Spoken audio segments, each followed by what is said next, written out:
Le texte aborde le chapitre intitulé La réalisation du Satchitananda où l'auteur nous guide étape par étape vers une reconnaissance de la nature du Satchitananda et de sa relation avec l'univers. Il explique que l'esprit unificateur originel et le mode de conscience unique de tout sont le Satchitananda. Il explore comment l'existence s'identifie à la conscience et au plaisir, et comment notre conscience mentale est limitée et empêche de réaliser que nous sommes également comblés de bonheur. Il décrit différentes couches de notre être basées sur les divers niveaux de conscience, et comment les couches inférieures sont dominées par notre esprit pensant. Il mentionne qu'en nous tournant vers l'intérieur, nous pouvons prendre conscience d'une part instinctive plus animale et d'une part de réflexion rationnelle, ainsi que des parties subanimales et subvitales de notre être. Il souligne que notre lutte intérieure est due à cette complexité et à l'interaction de ces différents plans de conscience. Dans cette synthèse, il est souligné que nous sommes des personnes distinctes sur chaque niveau de conscience, ce qui crée une personne composite. Le but de ce yoga est de transformer tous les niveaux de notre être et d'intégrer chaque être dans une conscience supérieure. Il est important de distinguer les niveaux de conscience des unités de l'être, car notre objectif est la transformation de chaque niveau et non seulement l'ouverture des chakras. La pratique consiste à ouvrir chaque couche de notre conscience à la lumière divine, en faisant émerger les parties de nous-mêmes qui sont sous-développées ou résistantes. Cette distinction entre les niveaux de conscience et les différentes parties de notre être est cruciale dans notre compréhension. La lutte que nous ressentons est due à cette existence composite de notre être, ainsi qu'à l'influence mutuelle des différents niveaux et des différentes entités en nous. En comprenant cette complexité, nous pouvons progresser vers une personne plus harmonisée grâce à une conscience plus élevée. Nous ne sommes pas une seule personne parmi tant d'autres, tirant et poussant dans toutes les directions. C'est comme observer une famille lorsqu'on voit des touristes se promener autour d'eux. Il y a les grands-parents, les enfants, et parfois même un chien ou un animal de compagnie. Chacun a ses propres intérêts et en se promenant sur la plage, il se laisse attirer par différentes choses. L'enfant regarde la confiserie, le chien est attiré par autre chose et les grands-parents ont leurs propres priorités. Chacun de ses membres exerce une force sur le groupe pour le faire avancer dans différentes directions. Et c'est exactement ce que nous faisons en tant qu'individus. Chaque partie de nous tire et pousse dans différentes directions. Ce qui détermine nos actions est la force la plus puissante à un moment donné, mais les autres attendent leur tour pour s'exprimer. Notre évolution est également une foule qui avane, avec certains éléments en retard, d'autres en rébellion ou partant dans une direction différente. Tout cela doit être guidé pour avancer tous ensemble vers une direction commune. Le résultat est un chemin qui zigzague plutôt qu'un chemin droit. Tout cela est superposé au plan de conscience où ces différentes couches existent et se forment. Sur chacun de ces plans, il y a des besoins et des influences spécifiques, principalement reliés à notre environnement. Dans nos pensées, nous ne sommes pas si conscients, mais nos pensées mentales sont constamment en échange avec l'atmosphère mentale de cette région. Lorsque nous entrons dans une foule, nos pensées deviennent plus émotives et nous nous retrouvons à penser et à agir de la même façon que les autres. Mais si nous nous éloignons de la foule et nous isolons, le désordre des pensées se calme. En marchant dans la nature, nos pensées deviennent claires et libres. C'est pourquoi beaucoup de gens aiment aller dans la nature, car il est plus facile d'avoir un esprit clair et un cœur pur. Mais lorsque nous retournons en ville, nous sommes assaillis par tous les désordres, autant physiques que mentaux et émotionnels. Et si cela est vrai pour le plan mental, cela l'est aussi pour tous les autres plans de notre être, jusqu'au plus physique. Si nous sommes entourés de personnes perturbées émotionnellement, nous absorbons cette perturbation dès que nous les côtoyons. Il y a une impression globale dans chaque ville, une sorte d'atmosphère ou d'humeur qui est créée par les habitants qui y séjournent pendant une période suffisamment longue. Une ville excitante et énergique aura des gens qui se pressent et courent constamment. Une ville plus paisible verra des gens marcher lentement et prendre leur temps pour boire une tasse de thé. Toutes ces influences agissent sur nous immédiatement, à travers ces couches de conscience. En d'autres termes, nous sommes connectés à tout l'environnement qui nous entoure, sur ces différents plans de conscience. Le niveau d'énergie des plantes est crucial pour leur régénération et purification.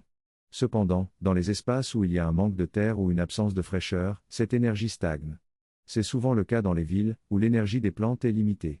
C'est pourquoi, lorsque nous sortons de la ville pour des espaces naturels, notre être entier respire cette énergie fraîche et nourrissante.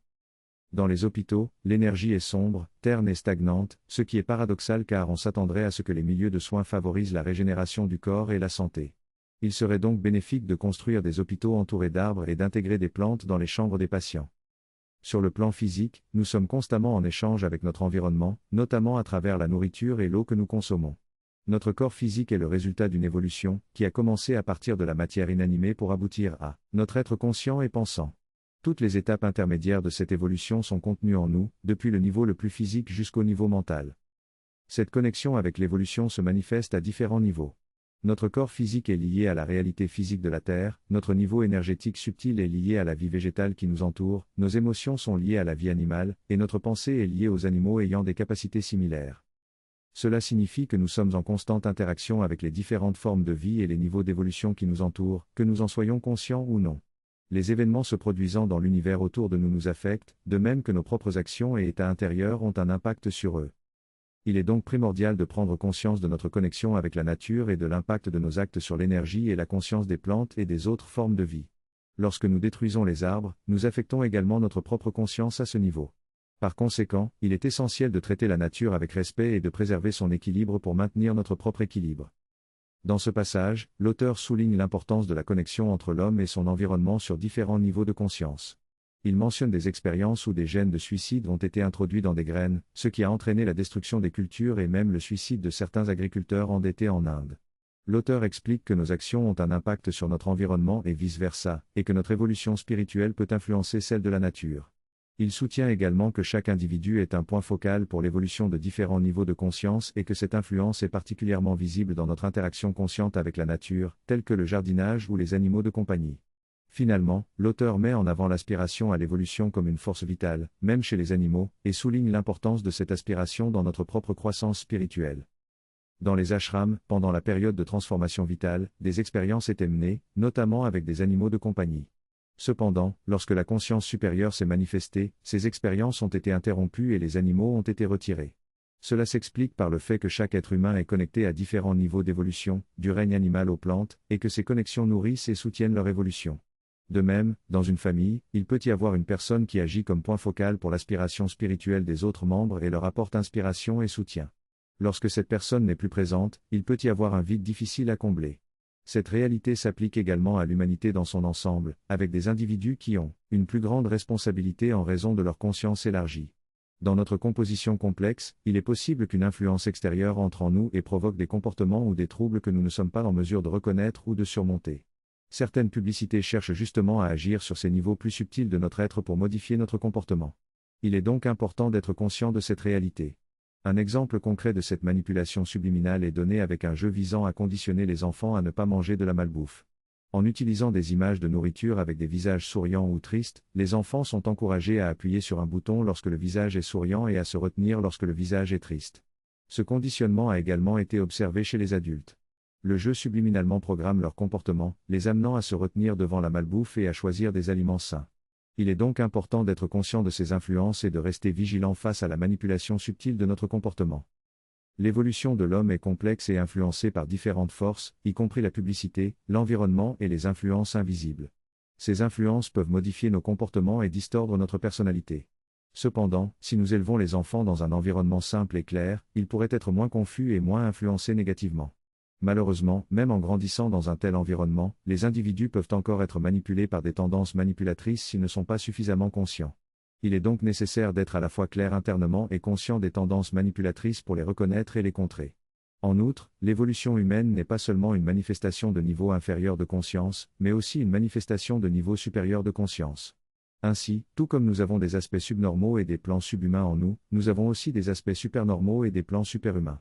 L'évolution consiste à se rapprocher de la source de la manifestation, où se trouve également le potentiel pour des niveaux de conscience plus élevés. L'auteur explique que notre existence mentale se situe entre les plans supernormal et surhumains. Il souligne que bien qu'il existe des plans supernormaux et surhumains, il ne fait pas référence à des cellules supernormales surhumaines. Ces plans sont des couches universelles de conscience, tandis que nos cellules sont des individualités organisées formées par l'évolution. Il explique également que ces plans ne sont pas accessibles à notre conscience normale car ils ne sont pas encore organisés et individualisés. Cependant, il affirme que par la pratique du yoga, nous pouvons développer consciemment ces niveaux et accélérer leur développement. Il souligne également qu'il existe des preuves scientifiques de l'existence de niveaux de conscience supérieurs. Il termine en affirmant que si nous continuons à évoluer, nous atteindrons éventuellement un état de conscience suffisamment développé pour accéder à ces plans supérieurs. Selon les recherches, il existe différents niveaux de conscience, allant d'un niveau inférieur à un niveau normal et potentiellement supérieur. Lorsque le cerveau est intégré dans son fonctionnement, avec un échange d'informations entre ses différentes parties, la conscience est plus élevée et nous sommes plus éveillés. En revanche, lorsque les différentes parties du cerveau ne sont pas bien connectées, la conscience est plus basse et nous sommes moins conscients. Des études ont montré que l'injection de certaines substances peut augmenter la communication entre les parties du cerveau et conduire à des états modifiés de conscience. Ces découvertes suggèrent que des états de conscience supérieurs existent. Par ailleurs, la relation entre le cerveau et l'esprit est complexe, et libérer le cerveau de ses limitations permettrait à la conscience de s'élargir et d'accéder à ses pouvoirs supérieurs. Dans cette perspective, le cerveau est considéré comme un filtre limitant l'accès à la pleine conscience, plutôt que comme le producteur de celle-ci. Les pratiques comme le yoga permettraient de contourner ces limitations physiques et d'élever rapidement la conscience, entraînant des changements mesurables dans le cerveau. En atteignant ces niveaux supérieurs de conscience, nous pourrions accéder à une conscience universelle qui se manifeste à travers différentes formes et modes d'action. Prana est l'énergie qui se manifeste dans la matière. La forme cache les autres aspects de l'énergie et de la conscience, qui peuvent émerger et évoluer à partir de là. Au-dessus de l'intellect, d'autres modes de conscience apparaissent, tels que l'idéation et la force. Sur le plan de la réalité supérieure, il existe des principes et des facultés d'action différents, où les idées se révèlent d'elles-mêmes, contrairement aux idées mentales qui doivent être travaillées pour être comprises. Cette réalité supérieure est auto-lumineuse et effective en elle-même. Lorsque cette lumière se manifeste à travers les mots et la pensée, elle éclaire et clarifie les idées. Cette réalité supérieure est une source de vérité évidente, qui peut être reconnue immédiatement par ceux qui la rencontrent. Le texte explique que l'idée d'une idée ennuyeuse est celle qui perd son énergie d'enthousiasme. Une idée ennuyeuse manque de l'énergie inspirante et enthousiasmante qui la rendrait intéressante. D'un autre côté, une idée qui déborde d'énergie et d'enthousiasme a le pouvoir de susciter l'intérêt et l'envie d'explorer et de mettre en œuvre cette idée. Il existe différentes formes d'énergie, notamment l'énergie de la pensée et l'énergie vitale. Un leader ayant une énergie vitale peut mobiliser les autres autour de lui, mais si cette énergie diminue, les autres vont également perdre de l'énergie. Cependant, sur le plan de la vérité, une idée est autolumineuse et auto-efficace, elle n'a pas besoin d'énergie extérieure pour agir. Elle se révèle d'elle-même et pousse à l'action, sans avoir besoin d'être poussée ou soutenue par autre chose. Une personne vivant dans cette conscience supérieure peut formuler une idée et la diffuser dans l'univers. Cette idée se réalisera d'elle-même et sera attrapée par les personnes les plus prêtes à la recevoir. Si beaucoup de gens sont réceptifs, cela se produira plus rapidement, sinon cela peut prendre plus de temps. C'est ainsi que l'évolution humaine est poussée en avant par ceux qui travaillent dans l'ombre, peut-être même inconnus du reste de l'humanité. Le texte mentionne également un mystique chrétien des années 30-40 qui a eu des idées similaires et qui a réalisé qu'il ne s'agissait pas de ses propres idées, mais d'idées provenant d'une autre source. Ce travail a été accompli par Sri Aurobindo, qui a insufflé ces idées dans l'humanité pour faire avancer l'évolution. Ces idées ont maintenant un impact inévitable, même si les gens ne sont pas conscients de leur origine. Tout cela nous amène à comprendre l'existence d'un plan de vérité au-dessus du mental, une dimension où les idées sont autolumineuses et auto-efficaces, et qui peuvent être dirigées vers notre mental, nos sentiments, nos impulsions et nos sensations pour les utiliser et les contrôler dans le sens de la vérité réelle des choses. Ce plan a une relation avec tout ce qui est en dessous, tout comme notre mental rationnel est en relation avec le reste de notre être. Dans cet extrait, l'auteur discute de la nécessité de maîtriser notre nature animale et d'y intégrer nos valeurs rationnelles et morales. Il mentionne que nos réactions instinctives telles que la jalousie, la peur et l'inquiétude sont des formes de notre réponse fuir ou combattre. Cependant, il affirme qu'il est possible de changer cette réaction instinctive en utilisant la situation pour obtenir un résultat positif. Par exemple, au lieu de se sentir jaloux et inquiet lorsque quelqu'un réussit mieux que nous, il suggère d'apprécier leur succès et de s'en inspirer pour nous améliorer. L'auteur souligne que la collaboration est plus importante que la compétition et que lorsque nous élargissons notre conscience pour inclure les autres et leur réussite, cela devient une source d'inspiration pour nous-mêmes. Il mentionne également une pratique bouddhiste appelée la méditation de la bienveillance qui consiste à exprimer de l'amour et de la bienveillance envers chaque personne, afin de reprogrammer notre réaction instinctive et cultiver une intention bienveillante. L'auteur conclut en soulignant que cette transformation peut également se produire lorsque la vérité supérieure de notre être mental supérieur influence nos pensées, nos sentiments et nos actions, et ainsi nous permet de nous élever au-dessus de notre nature animale. La conscience supérieure a le pouvoir de contrôler notre pensée rationnelle et nos autres couches mentales. Elle est auto-lumineuse et agit en fonction de sa propre vérité. La vérité est considérée comme essentielle si elle existe indépendamment des circonstances changeantes, tandis que les vérités relatives dépendent des circonstances et peuvent varier. Les petites vérités éphémères sont remplacées par de nouvelles excitations, ce qui n'est pas considéré comme de l'art véritable. En entrant dans notre esprit, cette conscience supérieure change tout, aligne toutes les parties de notre être dans une harmonie spontanée et élimine les conflits internes. Il est donc important de rechercher cette vérité auto-révélante et auto-efficace pour simplifier notre vie et atteindre une synchronicité harmonieuse en nous-mêmes. Nous avons atteint un alignement et maintenant nous pouvons avancer avec encore plus de clarté, de fermeté et de complétude, avec toutes les caractéristiques de cette conscience reflétées dans toutes ses couches. Il n'y a pas de recherche mais plutôt une possession naturelle, pas de conflit ou de séparation entre la volonté et la raison, l'instinct et l'impulsion, le désir et l'expérience, l'idée et la réalité, mais tout est en harmonie. Chaque aspect se soutient mutuellement, unifiés dans leur origine, leur développement et leur concrétisation. Il énumère une série de paires qui sont ainsi unifiées dans leur origine, leur développement et leur concrétisation. Il n'y a pas de conflit ou de séparation entre la volonté et la raison, ce qui peut être différent dans notre esprit rationnel et subrationnel. Il n'y a pas de différence entre la volonté et la connaissance. Il n'y a pas de conflit entre l'impulsion et l'instinct. Tout est présent simultanément, unis dans leur origine, leur développement et leur concrétisation. Il n'y a pas de différence entre l'idée et la réalité. Tout est auto-révélé, vous l'avez. La vérité est auto-révélée dans votre expérience. Il n'y a aucun risque d'être trompé car tout est auto-révélé. En se reconnectant à cette conscience de vérité, tout s'aligne et apporte harmonie et ordre, en unifiant toutes les divisions qui sont normales pour nous. C'est pourquoi il est si important de faire l'effort de s'élever au-delà de notre raison et de recevoir cette lumière auto-lumineuse qui alignera tout le reste. C'est l'étape suivante dans notre évolution en tant qu'humanité, et au-delà de cette étape, il y a d'autres plans dans lesquels la véritable conscience elle-même se révèle. C'est lorsque vous connaissez le pur soi. Dans cette partie du discours, l'orateur explique que tout dans l'univers est formé à partir d'un être unique et conscient, qui est un pur délice et une pure existence. Cet être pur se manifeste à travers différentes formes et forces, mais derrière chaque objet et chaque forme se cache cette conscience et cette béatitude. L'univers lui-même est cet être divin qui se déploie pour devenir cet univers multiple. Par conséquent, chaque fois que nous observons l'univers, nous devrions nous rappeler que tout ce qui existe est en réalité cette conscience béatifique. De plus, cette notion implique que nous-mêmes sommes également cette conscience infinie, bien que nous puissions l'oublier en raison de notre perception limitée et des problèmes apparents de notre personnalité.